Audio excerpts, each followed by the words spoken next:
Boa tarde, bem-vindos, meninos e meninas do nono ano, para mais uma semana de aulas, para a nossa primeira aula dessa semana.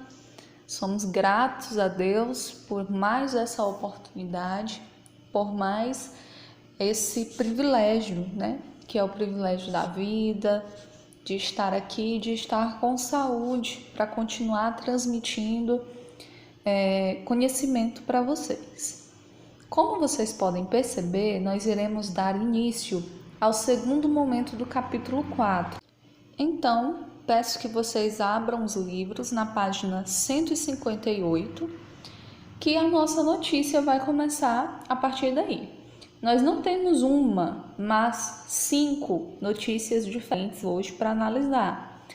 E cada uma dessas notícias vai ter uma abrangência diferente, vai retratar um acontecimento de um lugar diferente e vai ter automaticamente um impacto diferente, no seu público-alvo. Tem algumas coisas, gente, que acontecem, por exemplo, no nosso município, que não é interessante a nível nacional ou a nível mundial.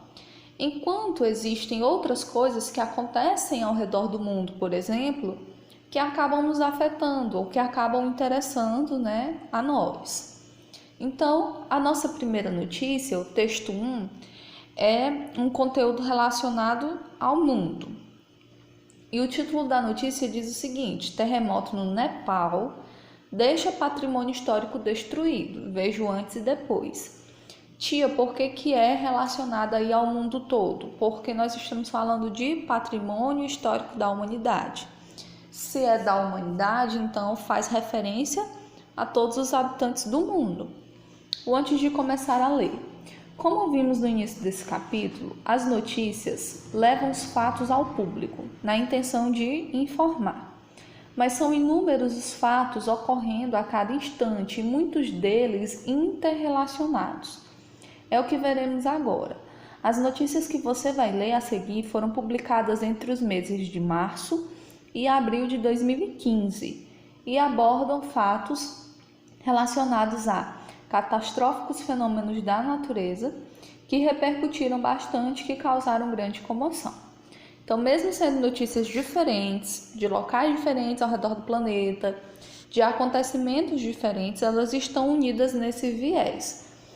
Foram catástrofes, foram fenômenos naturais que aconteceram, que causaram uma grande repercussão, uma grande comoção. Então, nossa primeira notícia, nós vamos falar do terremoto no Nepal. Acompanhe a leitura comigo, página 158. O terremoto que atingiu o Nepal no fim de semana mal durou 1 minuto, mas foi o suficiente para fazer um estrago gigantesco, deixando milhares de mortos e derrubando séculos de história do país. Pelo menos 4 dos 7 patrimônios mundiais da Organização das Nações Unidas para a Educação, a Ciência e a Cultura, a Unesco, no Vale do Katmandu, sendo 3 deles praças antigas da região, sofreram grandes danos. O editor do Nepali Times, Kunda Dixit, disse à BBC que a destruição representou, em termos culturais, uma perda incalculável. Ainda que alguns monumentos possam ser reconstruídos, imagens feitas logo depois do terremoto mostram que a Praça Darbar, na cidade velha de Katmandu, um dos locais considerados patrimônios mundiais no Nepal, ficou bastante destruída.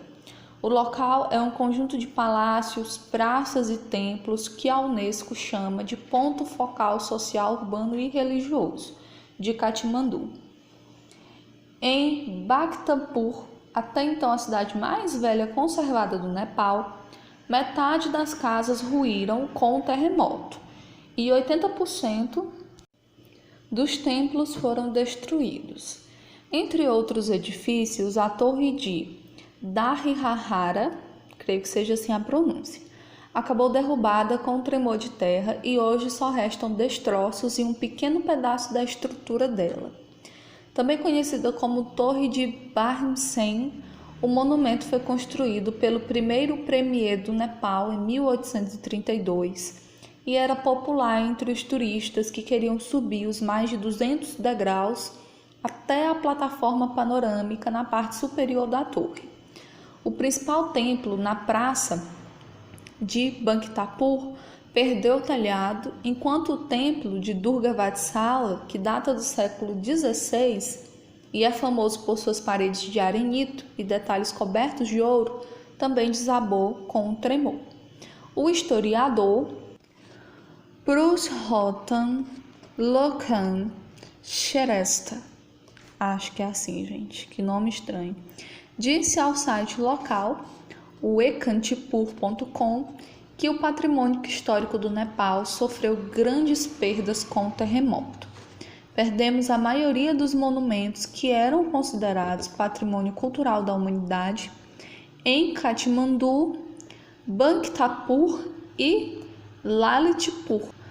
Os nomes são bem interessantes, né? Uma língua totalmente diferente. Então, nós temos aqui, gente, tanto na página 158 como na 159, o retrato desses locais, né, que foram citados, que foram destruídos, infelizmente, com o terremoto.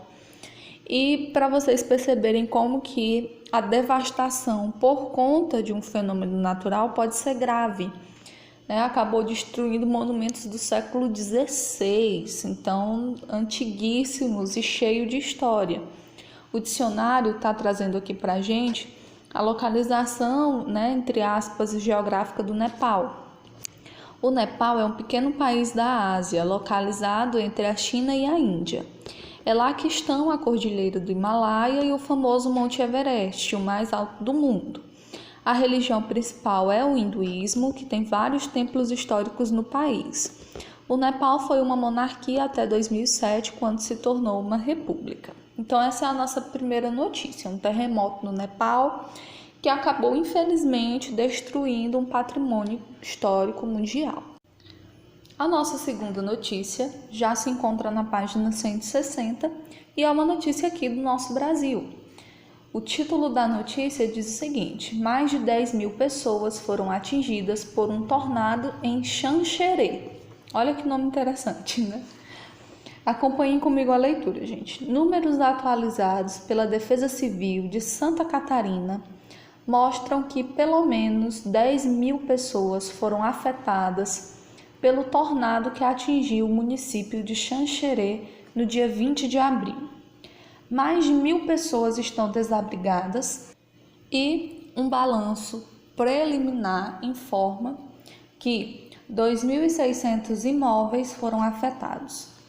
A Defesa Civil divulgou também que mais de 300 pessoas receberam atendimentos médicos e 120 foram hospitalizadas. O governador de Santa Catarina, Raimundo Colombo, e o secretário adjunto de Estado da Defesa Civil, Rodrigo Moratelli, visitaram as áreas mais afetadas pelo tornado. O número de desalojados está sendo levantado. Os moradores estão recebendo rolos de lonas, 570 kits de acomodação, 630 colchões e 300 cestas básicas. Além disso, a Prefeitura do município de Jaraguá do Sul enviou colchões e cobertores para ajudar as vítimas. São nomes parecidos com nomes indígenas, né? Essa região é bem interessante. Então imaginem, um país como o nosso, de tamanho continental, que não está acostumado a enfrentar esse tipo de catástrofe natural. De certa forma, nós somos privilegiados porque não temos essa ocorrência acentuada no nosso território, e quando isso ocorre é uma fatalidade, na verdade.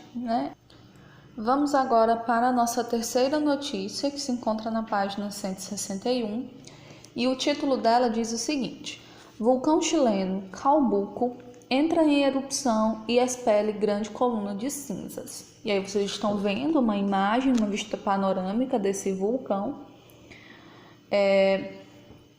no Chile, ok? Acompanhando novamente a leitura, gente. Sempre chamo a atenção de vocês, acompanhem a leitura, tá? Não fiquem só ouvindo a minha narração, não. Peguem o livro e realmente leiam junto comigo, tá bom?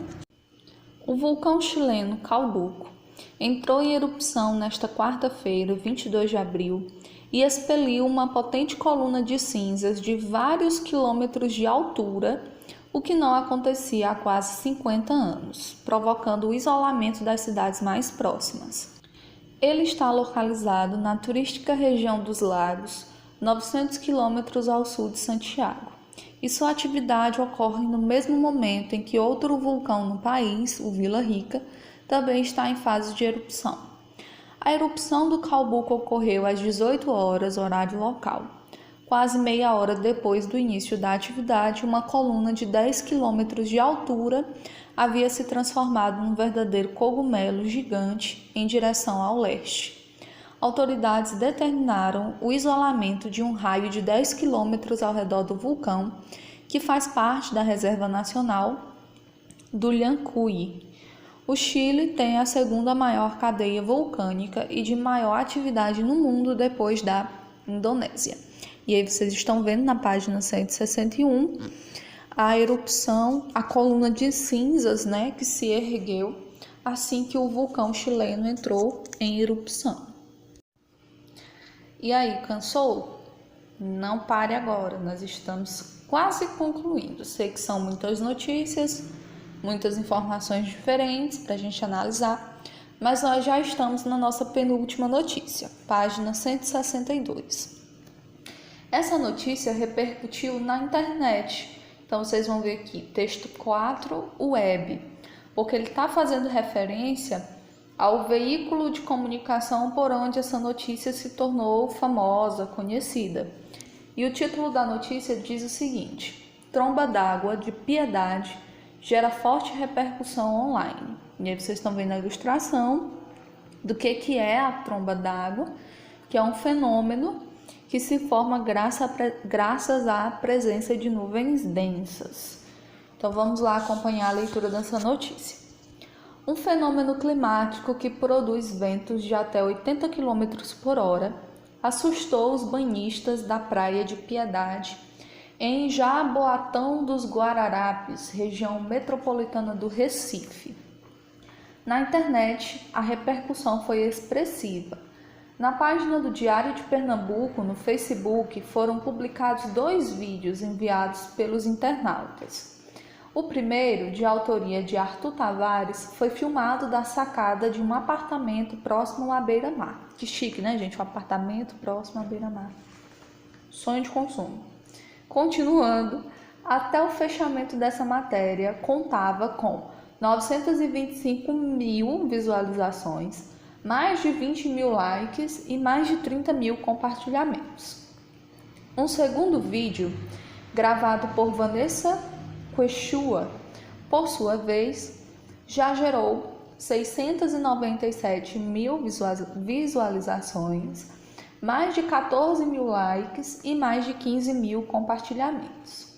Os dois juntos obtiveram um alcance de mais de 4,4 milhões de pessoas. É muita gente, né? A maioria dos comentários na fanpage gira em torno dos temas religião e ciência, intercalando teorias sobre o fim do mundo e explicações climáticas apaziguadoras. Além disso, os posts serviram ao desabafo de quem esteve presente no local e se assustou com o fenômeno. A própria Vanessa comentou que o susto foi tamanho que as pessoas saíram correndo após o vento forte, deixando os comerciantes da praia desesperados por não receberem o pagamento do que havia sido consumido. A provável causa da tromba foi a junção dos efeitos de 2 sistemas climáticos: o vórtice ciclônico de altos níveis e a zona de convergência intertropical. Esses sistemas juntos trazem umidade, turbulência, ventos fortes e nuvens densas, condições que propiciam o surgimento do fenômeno, explicou a meteorologista da Agência Pernambucana de Águas e Clima, Edivânia Santos. A depender da direção do vento, ela pode ser deslocada para o continente, como aconteceu em Piedade.